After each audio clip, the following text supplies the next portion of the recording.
And you mentioned before that you flew on a few exercises. Could you tell us about this and what was it like working with other nations? Yeah, well, it's always challenging because of obviously because of the language, of course, Yes. but also because of different ways of training, different aircraft, different capabilities. So basically, I remember three big exercises that I really enjoyed. The first one, I was just combat ready pilot, so you don't know much when you're a combat ready pilot. You just follow your leader and you do what you're told. You try to do your best. And I was in Maple Flag in 2004. And at that time, there was nothing much going on in terms of operations. So all the squadrons were focused on training.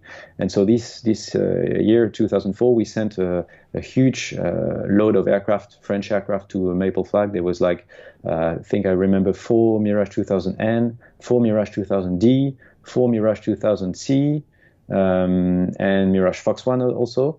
And there in Canada, there was Germans with the F4, the Dutch and Belgian with the F-16. There were Canadians with the F-18. There were Americans with the F-15. So like 80 aircraft in the air at the same time doing big strike missions with air-to-air defense and so on. So it was really impressive.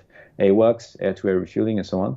And I was flying number 4 in a 4-ship mission with 3 leaders in front of me. And so I had to follow, understand what's going on, and with my young navigator behind, try to not mess it up, you know.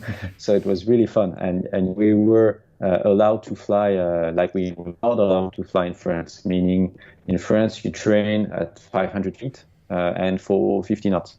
In Canada, you can fly at 200 feet and 550 knots. You know, so you would fly the aircraft in a totally different range of speed and altitude. So it was really impressive. And then I remember another exercise which was Air Warrior. So this is in the US, and this was a CAS exercise. So like I said, it was going to become our new main mission. So we were training for that, and we went in Louisiana to fly with the special ops, the US special ops on the ground, and we were learning how to do close air support missions in urban environment. So they recreated a whole city, you know, in the desert, basically a whole city with houses, buildings, and so on. And the special forces would train on the ground in this fake city, and we would train CAS missions above them to help them. So it was really interesting and impressive to see what they could put on together to do a realistic training, you know. And the last one I can remember was the Tiger Meet. I was lucky enough to do it at the end of my flying career on the Mirage 2000. And this was really impressive because everybody who likes aviation knows about the Tiger Meet because of all the tradition there's around it, the social events and so on.